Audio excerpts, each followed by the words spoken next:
Hello friends, welcome to philosophy ज्ञान आणि मी आहे हर्षा पिंपळकर. त्या व्हिडिओ लेक्चरमध्ये आपण बघत आहोत रसेलचे वर्णनात्मक ज्ञान आता किंवा आपण वर्णनाधिष्ठित ज्ञान पण म्हणणार आहोत. जर तुम्ही माझे पहिलेचे जर व्हिडिओ नसेल बघितले तर पहिले बघून घ्या की त्यांनी रसेलने प्रत्यक्ष ज्ञानाबद्दल काय त्यांचे विचार होते.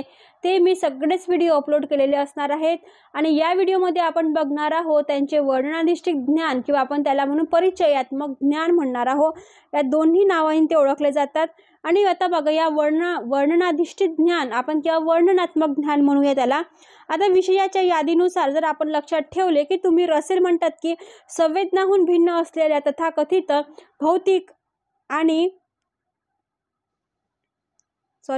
भौतिक आणि बाह्य स्वतंत्र जे वस्तूचा अंतर्भाव केलेला नाही अशा त्यांच्या मते अशा वस्तू ज्यामध्ये ज्ञान आपल्याला प्रत्यक्ष न होता ते आपण वर्णनाच्या सहाय्याने करून आणि म्हणूनच त्या प्रकारच्या वर्णनात्मक किंवा वर्णनाधिष्ठित ज्ञानाचे स्पष्टीकरण रसेल कसे काय देणार आहे हे आपण या व्हिडिओमध्ये बघणार आहोत. म्हणजे त्यांना म्हणायचं आहे की भौतिक ज्ञान अथवा बाह्य स्वतंत्र वस्तूचा जो अंतर्भाव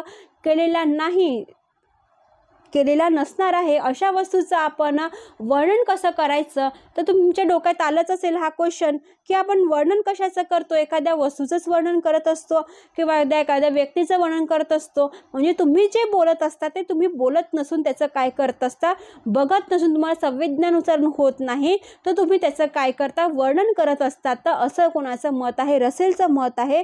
तर चला, ते म्हणतात की त्यांचं मत काय असणार आहे की रसेलने वर्णनाधिष्ठित ज्ञानात केलेला जो भेद आहे हा अत्यंत महत्त्वाचा आहे. आता ते म्हणतात की वर्णनाधिष्ठित ज्ञानामध्ये मी भेद करत आहे. एक भेद कोणता असणार आहे, एक असणार आहे संदिग्ध वर्णन, दुसरा असणार आहे असंदिग्ध किंवा निश्चित वर्णन म्हणून त्याला आपण, ठीक आहे. पण तुम्हाला जर लक्षात येत असेल की संदिग्ध आणि त्याच्यानंतर असंदिग्धच वर्णन आपण लक्षात ठेवूया, ठीक आहे.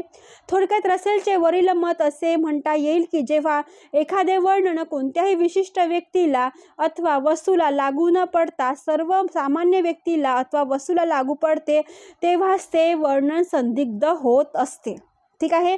म्हणजे त्यांचं मत काय आहे, म्हणजे एखाद्या विशिष्ट व्यक्तीला अथवा वस्तूला ते लागू न पडता, म्हणजे एखादा आपण म्हणून की एखादा पर्टिक्युलर त्याच व्यक्तीला लागू नाही पडणार आहे, त्याच वस्तूलाच लागू नाही पडायचं आहे. तर आपल्या सर्वांचा विचार करायचा आहे, सामान्य लोकांचा विचार करायचा आहे. आणि म्हणूनच ते म्हणतात की येथे सामान्य व्यक्तीला अथवा वस्तूला लागू पडेल त्याचं आपल्याला संदिग्ध वर्णन इथे होणार असणार आहे. आता तुमच्या डोक्यात आलं असेल किंवा एखाद्या पर्टिक्युलर व्यक्ती म्हटलं, ठीक आहे. जसं आता एखाद्या तुमच्या डोक्यात असं असेल की एखाद्या व्यक्तीचं मला वर्णन, जसं मायकल जॅक्सन म्हटलं की एखादा पर्टिक्युलर व्यक्तीच तुमच्या डोक्यात येत असते. नक्की त्यांचा डान्स कसा होता, ते कसे दिसत होते, पहिले कशी त्यांची ब्लॅक ब्युटी होती, मग ते कसे गोरे झाले, त्यांचे केसाचं हेअरस्टाईल कसं होतं, कसे कुरळे केस होते, त्यांचं नाक कसं सरळ होतं. म्हणजे तुम्ही एखाद्या पर्टिक्युलर व्यक्तीचं काय करता इथे वर्णन करत आहात आणि एखाद्या पर्टिक्युलर वस्तूचं वर्णन करत आहात. तर असं म्हणतात मला असं काही करायचं नाही, तर मला सामान्याचं म्हणजे जनरल जे आहे त्याच वस्तूचं किंवा त्याच व्यक्तीचं वर्णन इथे करायचं आहे. त्यालाच मी संदिग्ध वर्णन असं म्हणणार आहे. कळलं? तर चला, कारण काय तर उघडच ते वर्णन कोणालाही लागू पडेल. म्हणजे काय आहे, संदिग्ध वर्णन हे कोणालाही लागू पडेल. जसे एखादा मनुष्य प्रतिभासंपन्न असतो, त्या विधानातील एखादा मनुष्य हा शब्दप्रयोग संदिग्ध आहे. म्हणजे एखादा व्यक्ती, कारण कोणत्याही विशिष्ट मनुष्य ज्याने सूचित केलेला नाही. ते म्हणतात की असा विशिष्ट व्यक्ती घेतलेला आहे का नाही. एखादा व्यक्ती म्हणजे जो सामान्यमधून 100 जे लोक असेल त्याच्यातून मी एक घेणार आहे. विशिष्ट व्यक्ती घेणार आहे का, त्याचं नाव सांगितलेलं आहे का, मी नाही. जसं मी म्हटलं की मायकल जॅक्सन, आता हा काय झाला विशिष्ट व्यक्ती. पण जर 100 किंवा लाखामधून एखादा व्यक्ती घ्यायचा, तो काय आहे सामान्य व्यक्तीमधून मी एक सामान्य व्यक्ती घेतलेला आहे, त्याचं मी वर्णन करणार आहे. तर ठीक आहे. याच्या उलट जेव्हा एखादे वर्णन विशिष्ट व्यक्तीला अथवा वस्तूला लागू पडते, म्हणजेच जे कोणालाही म्हणजेच इतर कोणत्यालाही लागू पडणार नाही, ते वर्णन निश्चित अथवा असंदिग्ध होणार आहे. म्हणजे सामान्य व्यक्तीचं जे वर्णन आहे, ठीक आहे, सामान्य व्यक्तीचं जे वर्णन असणार आहे ते संदिग्ध वर्णन असणार आहे, ठीक आहे, संदिग्ध वर्णन असणार आहे. आणि जे वर्णन विशिष्ट व्यक्तीला लागू पडणार आहे, विशिष्ट जो व्यक्ती असणार आहे तो काय असणार आहे, असंदिग्ध वर्णनामध्ये येणार असणार आहे. मी म्हटलं मायकल जॅक्सन, ठीक आहे. लक्षात आलं मायकल जॅक्सन कोण आहे, आता आहे का नाही.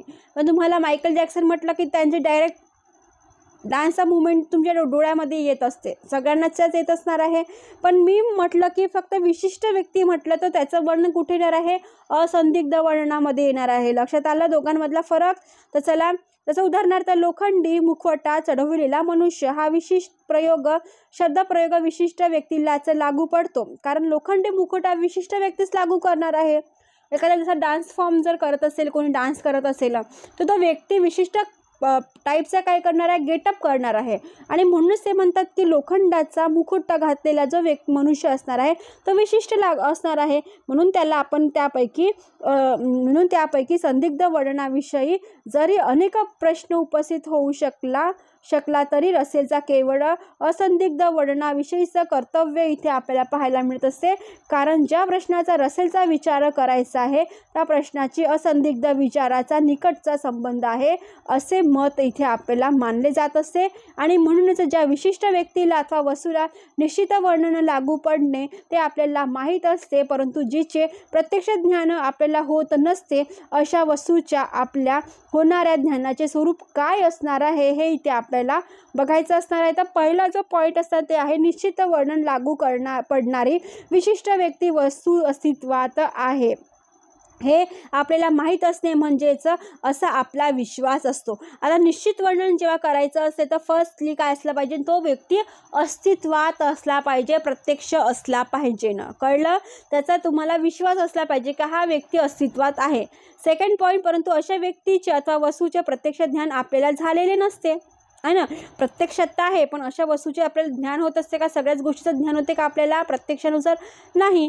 तिसरी गोष्ट आहे असे असूनही त्या व्यक्तीचे अथवा वस्तूचे ज्ञान मात्र आपल्याला होत असते, म्हणजे असे असून सुद्धा त्या व्यक्तीचे अथवा वस्तूचे ज्ञानही आपल्याला होत असते. 4 पॉईंट आहे. म्हणूनच असा जो प्रश्न आपल्याला आहे की असा वस्तूच्या ज्ञानाचे स्वरूप काय असणार आहे, हा एक महत्त्वाचा प्रश्न इथे उद्भवणार आहे. म्हणजे फर्स्टली आपण काय बघितलेलं असणार आहे, पहिले तो अस्तित्वात असला पाहिजे, आपला त्याच्यावरती विश्वास असला पाहिजे. दुसरी गोष्ट काय म्हणतात, ते प्रत्यक्ष असले पाहिजे ना, ते प्रत्यक्ष ज्ञान आपल्याला झालेले नसते, आहे पण झालेले असते का, नाही. तिसरी गोष्ट काय म्हणतात, त्या वस्तूचे प्रत्यक्ष ज्ञान आपल्याला होत असते, ठीक आहे. चौथी गोष्ट ते काय म्हणतात की हा जो प्रश्न असा आहे की त्याच्या वस्तूच्या ज्ञानाचे स्वरूप काय असले पाहिजे, हेही एक महत्त्वाचा इथे विशिष्ट प्रकारे स्वरूपाचं ज्ञान असलं पाहिजे. आणि रसेलच्या मते या प्रश्नाची निश्चित अथवा असंदिग्ध वर्णन निगडीत आहे आणि म्हणूनच त्याचा विचार ते तपशीलवार करणार आहे. हे आपण पुढच्या व्हिडिओ लेक्चरमध्ये बघणार आहोत, ठीक आहे.